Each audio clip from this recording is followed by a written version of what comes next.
I'm Justine Ginsberg and I'm your host for Health Matters.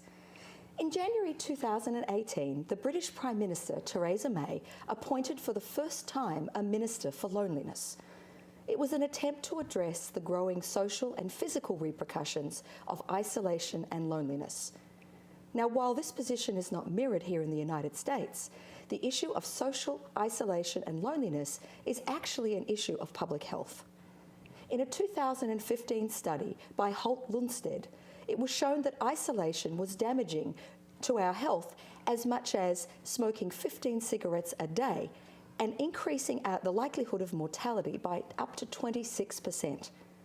Loneliness is shown to increase our risk of developing coronary artery disease and stroke, as well as increasing the risk of high blood pressure. This same 2015 study showed that loneliness increases the chance of depression, as well as possibly increasing an individual's dementia risk by up to 64%. One of the important roles that your local public health department plays is not only protecting the public from environmental and physical hazards, but also ensuring that we protect our population from social and emotional hazards by promoting strong social connectivity, destigmatizing mental health-related issues, and highlighting opportunities for individuals to engage in the community in which they live in positive and supportive ways. The Farmington Valley is made up of 10 towns of varying size, and today we're going to shine the spotlight on East Granby and talk about all of the ways that their residents are supported and can become involved in their local community. We're joined today by First Selectman Jim Hayden and by Betty Ann Hayden, who is from the Historical Society in East Granby. Welcome, Jim and Betty Ann. Thank you. Thank you, Justine. So, Jim, let's start with you. As First Selectman, we must always defer to you. Let's start by talking about East Granby and a little about its population size and the general makeup of the community. We're a very small town of 5,200 residents. We are 13 miles north of Hartford. Okay. So we've got the ability to have city amenities if we wanted to get in the car and drive for 20 minutes or 15 minutes. But we are right next to the airport. Part of the airport actually is in East Granby. So you've got the feel of the highways and the airport, and then you go on some of our roads and we've got a very rural flavor because we've got 17 square miles worth of acreage and not a lot of people. So we also are blessed with some wonderful recreational amenities. The Terriffill Gorge, the best side, goes through East Granby. We also have 5.5 miles worth of greenway, the Farmington Valley Greenway that goes through. We have the Metacomet Trail goes through East Granby. So there's some wonderful amenities that we have for recreation. Salmon Brook, it's one of the best trout fishing areas along with the Farmington River in northern New England. So there's some really good things that are around. We are a very small town, as I mentioned, but we have a nice community feel, and that's some of the things that we'll probably talk about later on. Absolutely, and look, in full self-disclosure, I am actually an East Granby resident, as many of you probably already know, and being the owner of 3 labs and having a husband that seems to spend as much of his life as he can on one of those beautiful hiking trails with said 3 labs, I can certainly testify to the outdoor recreational facilities in East Granby. But you mentioned a significant amount of rural space. It's also the home of the 103rd Airlift Wing. So how does this affect the population of our town? Well, during drill weekends, it means we have 1,000 more people than we do normally.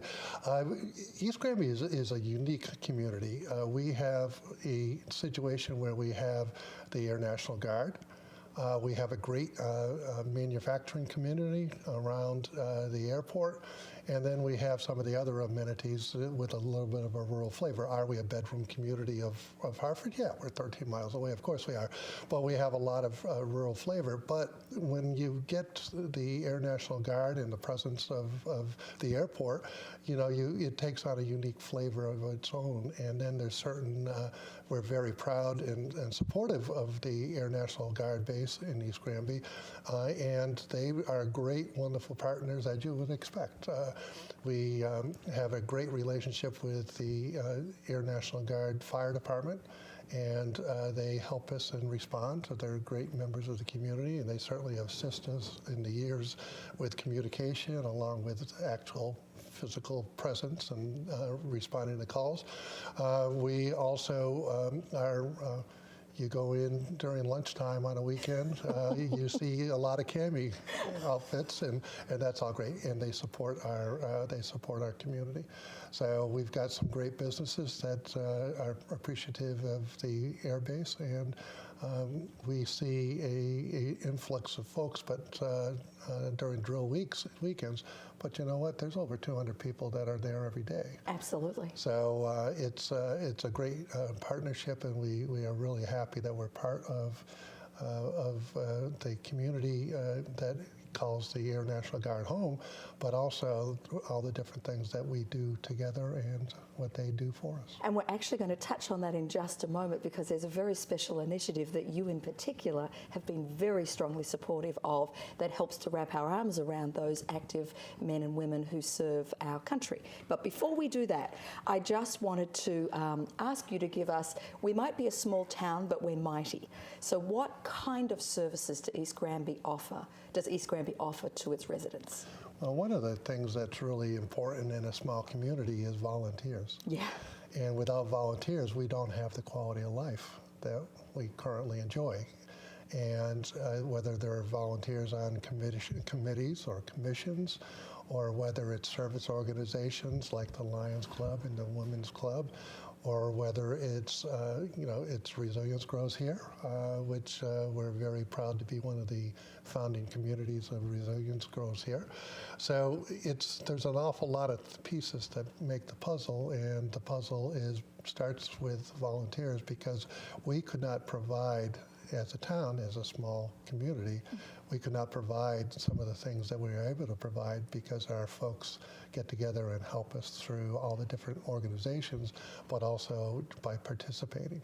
So whilst we mentioned Resilience Grows Here, and again, the folks at home that regularly watch Health Matters knows that Resilience Grows Here is the men's veterans mental health initiative of the Farmington Valley Health District that's been proudly sponsored by the Movember Foundation and the Prevention Institute. Nearly 5 years ago, myself and the director of Farmington Valley Health District, Jennifer Katanis, went and had a meeting with Jim Hayden and floated the kind of a crazy idea of launching a men's mental health initiative focusing on veterans in East Granby. And Jim, I don't think there was a segue between us finishing and you saying, absolutely, how do I help? Why is this and what's our next step? What's our next step? Which is one of the most wonderful synergies that we have with East Granby. Why is this program so important to you, and why is destigmatizing mental health such an important priority for you as First Selectman? Well, actually, when we were talking about Resilience Grows Here, I pictured it as strictly a veteran, which is wonderful. And we've got 350 veterans in East Granby, and thought it was wonderful. And also the fact that we have the Air National Guard right there. I mean, certainly you want to be responsive to the needs of the community, and that includes the 103rd. And so as we have evolved, mental health wellness is not strictly something that we should be looking at for veterans. Mental health wellness is, we should be looking at whatever vulnerable parts of the community that we have. And that could be, a young man age 7 to 17 that is struggling through school and things like that. So it's not, if you had a broken arm, what do? You go to the doctor and you have the arm set. if you have issues that you need to be dealing with, and it's mental health, which you can't see, and you can't say, oh, let me put the cast on, but you still need to make sure that the environment is provided so that that person can get the services that they need and help themselves. And you know, Jim, you've created a community where that is possible and it's supported. You know, one of the interesting statistics about mental health and about accessing services is the delay time between somebody accessing health services for a broken arm is about as long as it takes you to get from wherever you broke it to the hospital. The delay time from the onset of symptoms of a mental health issue is 10 years. So the mere fact that we have a population that is either too frightened or too embarrassed to come forward at the first inkling of something not being right, and that they have to suffer for 10 years before they access services, I think that alone is such a wonderful reason why you as the first selectman has stood up and said, not in our town.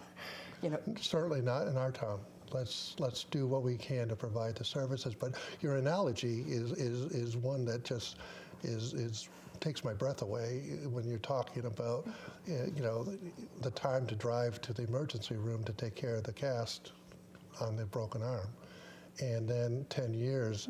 So you know what happens to the arm if you don't put a cast on? You don't get it set properly and it doesn't heal properly. So to wait 10 years to heal something that's internal is unacceptable. Absolutely. And segueing to Betty Ann, who, like myself, is a registered nurse, and I think there's that kindred spirit of recognising that we have to be those loud voices for mental well-being. So, Betty Ann, you are a part of, obviously, the community of East Granby, and you are an incredible advocate and volunteer for many of the services that East Granby has. In fact, I think we were talking before about which one should we highlight as your involvement, and we weren't quite sure which one to put up, because Betty Ann is always turning up and being there and lending a hand. Could you talk to us a little bit about Friend to Friend? Certainly. Friend to Friend is an all-volunteer organization that was started over 25 years ago. Wow. I am not an official member of Friend to Friend, but certainly I'm supportive of all that they do. They run a food pantry out of the East Granby Congregational Church, and the participants of the pantry are registered through our social service director, Elise Kosker. Okay. And once they're registered, they can come and have a weekly pickup of food to supplement their needs based on the fact that perhaps they've lost income or don't have income. So we look for donations for food on an ongoing basis. Sure. And they also run the thrift store in town, which is a Friend to Friend thrift store. And they will be opening in April, I believe, April 2nd. Awesome. They're open 3 days a week, Tuesdays 10 to 2, Thursdays 2 to 6, and Saturday from 10 to 2. And they accept donations at the shop, and they certainly encourage people to come and shop. So there's always a changing assortment of wonderful things to buy and support the Friend to Friend food pantry. And all the proceeds of the thrift store go to supporting the food pantry in Yes. East Granby. And you know, as a registered nurse like myself, I know that you in your career has seen people that struggle with unemployment, or they Right. struggle with family breakups, and often people are so hesitant to reach out and ask for help. And something as simple as a food pantry might seem as though, I don't need that, I shouldn't be asking for help. But the relief that can provide a family for short term Right. or long term is huge. It certainly is. Again, if you are hungry and going to bed hungry, you're not going to be able to cope with whatever the stress is in your life. The food pantry is supplemental, and it's there, as you said, just perhaps for short term. Get people back on their feet. Maybe they'll get reemployed. It's there, and we want to have people who need it access access the food pantry. And look, I think one of the reasons that we wanted to start with Friend to Friend is it was actually through Friend to Friend that a very important program was born. So Mary Ellen Brown, who I believe is the president of Friend to Friend, is also a member of the Resilience Grows Here steering committee and has been a part of our annual Veterans Dinners that we host in East Granby, which are amazing opportunities for our veterans to congregate and share a meal that's completely donated for free by business owners in East Granby and Granby, and the feel that's in that room each year is electric. So Mary Ellen Brown went, I believe, to the committee of Friend to Friend and said, look, we need to provide this for our town. We need to hold an opportunity for our town residents to get together and share a meal, to break bread and to reconnect, to create those connections. So I believe she began by gathering a few resources within town, so some volunteer agencies, and jump in and correct me if I'm wrong. I know that Alicia Newton from Nourish My Soul is really the lead in terms of the culinary delights. Yes, definitely. The chef. Yeah. The chef. Yes. And her band of incredible young men and women who volunteer and work with her organisation in the culinary arts. And the East Granby Women's Club, Yes. Resilience Grows Here, East Granby Veterans, East Granby Lions, Historical Society, Girl Scouts, Boy Scouts. and the Youth Action Council. Yeah, the High School and Middle School Youth Action Council. So all of these volunteer organisations banded together under Mary Ellen Brown's stewardship and began to work together to plan community meals. Now, I know that we've run 3 so far, Yes. and there's always, some frequently asked questions that we want to make sure that we address. So, first and foremost, are they free? This is a free event. It is not paid for by the town in any way. It's all donated goods, donated services by the volunteers. So it is not a cost to East Granby at all. We just encourage people to perhaps bake a dessert sometimes when they come. But all the food is donated, whether it's from local grocery stores, Oxen Hill Farm. We have a lot of different vendors depending on the dinner or the meal that we're putting out. Sometimes it's a dinner, sometimes it's brunch. So everything is donated. It is free, and it's free to the people that come. That's the other thing. No town funds are used, and we welcome all to come. They do not have to be members of the particular groups you just mentioned. I think one of the things that happened in 2011 was that we had a power outage for 8 days. And at that time, I worked with Mary Ellen and a large array of volunteers to keep our community center open 24/7. We had also another nurse that worked nights and kind of covered the people that were sleeping over. I think we had like 38 residents. Yes, we did. For eight days. And then during the day, other people came, and we served 3 meals a day and always had hot coffee. It was a charging station. But the greatest thing about that is that people were taken, escorted, I should say, out of their homes because they would have been alone, and brought to the community center. And all of a sudden, neighbors who hadn't seen neighbors in years were like, oh, it's so good to see you. And they just kind of banded together, and you could see that isolation that they had just drift away. And at the end of 8 days, they really didn't want to go home. I guess the food was okay, but... You obviously did a good job of catering. It was 3 hots in a cot. There you go. And they were cots, but they were happy. And the best thing about it is neighbors met neighbors they wouldn't have met otherwise. Friendships were formed. And it was just incredible. And I think that's what kind of was in the back of Mary Ellen's mind and a lot of other people, that is what our community needs. It doesn't have to be a disaster. We should just do it because it's the good thing to do to build community and help people. And so absolutely. There we are. And what a beautiful way to describe what community cuisine actually is. So I have a few more questions for you because I'm always going to have questions. What are the menus?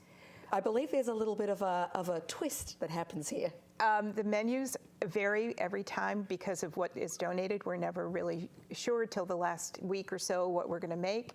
But Alicia is very good about making gluten-free options. She's cognizant of allergies, and so things are properly designated as to what is in them. So there's a lot of options. One of the dinners we had 8 different main courses.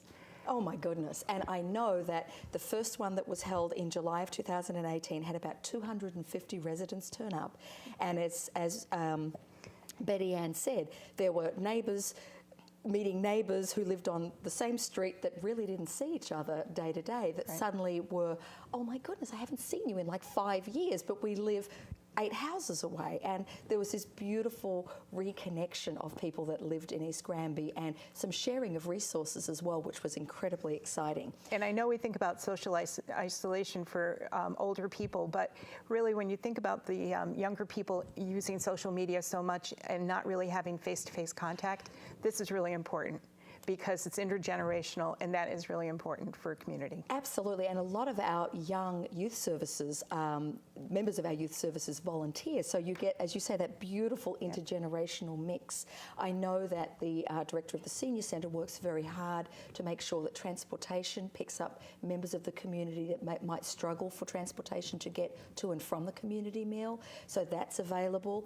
And if you are interested as a resident of East Granby in participating in the community cuisine, we're going to give you direction at the end of the program on where to find that information. But obviously the East Granby Town website, and of course the fantastic Let's Talk Turkey magazine that comes out has all of the dates that are... and we have another edition coming out at the end of the month. Oh, fantastic. So, recognising that, as always, we are going to run out of time, and we haven't even begun to touch on the edges of what we wanted to talk about. I did want to just mention the Historical Society in East Granby, because Betty Ann is a member of the Historic Society, and I'm going to be a little selfish here. As a historic home owner in East Granby, I find it fascinating. So Betty Ann, tell us about how you can volunteer and what you do. All right, so our Historical Society has a historical barn at East Granby Farms, and that is going to be open in the summer on the 2nd and 4th Sunday of the month from 2 to 4. And there's a lot of different old items that were donated from East Granby residents. Our biggest item is our 1850s restored Concord coach, and it's just beautiful. It's and gorgeous. You can come on in and you can take a seat in it and take pictures. It's great, and we have programs throughout the year. Our next program is March 25th at the Senior Community Center, and the topic is Buried Treasure. Ooh. And it's not about gold and silver, but our speaker is going to talk about rocks and minerals that were found locally, like copper. Old Newgate Prison was first designed as a copper mine in 1705. So we're going to talk about what's in the land, what's in the dirt. Oh my goodness, how wonderful. And speaking of Old Newgate Prison, it's a state-run facility, and the state has put a lot of time, effort, and money in, and after 9 years, we were able to open last year. It was phenomenal, the response, and it's just a wonderful, wonderful thing, and it'll open again in April or May, go through the whole summer. Oh, how fantastic. And it's just terrific, and the state has done a really good job of protecting the integrity of the exhibits and everything, but giving you a chance to really see some interesting things. Sorry to interrupt. But. No, that's great. So, again, we have run out of time. This happens every time we host Health Matters with such fabulous guests. So I may have to ask you to come back and delve a little further into East Granby at a later date. We know that everybody can feel lonely and disconnected sometimes, and that finding the courage to reach out and ask for help can feel overwhelming for some. Today we looked at how a small local community like East Granby offers opportunities for its residents to engage and support one another. We saw that by having a town leader who is committed to the mental well-being and destigmatizing of mental health issues, we can create an environment where creative programming can offer residents an opportunity to connect and support one another. We have seen how when local individual charities and support groups work together and share not only resources but a common vision, true magic can occur. Social networks and friendships not only have an impact on reducing the risk of mortality by developing certain diseases, but can also act as support to assist somebody if they become unwell. The importance of social connectivity and developing a sense of belonging is everybody's responsibility. And when towns like East Granby create engaging opportunities for residents to give and get support, everybody benefits. Please think about volunteering your time in your local town. Not only do you provide a valuable resource to your community, but you also benefit yourself from the engagement with your neighbours and promote physical and mental well-being. To find out more about community cuisine, the dates in the East Granby town, please look at either the next issue of Let's Talk Turkey or on the East Granby website, which is www.eastgranbyct.org, or the Farmington Valley website, www.fvhd.org, or of course, the Resilience Grows Here website, www.resiliencegrowshere.org. Until next time, remember, your greatest wealth is your health.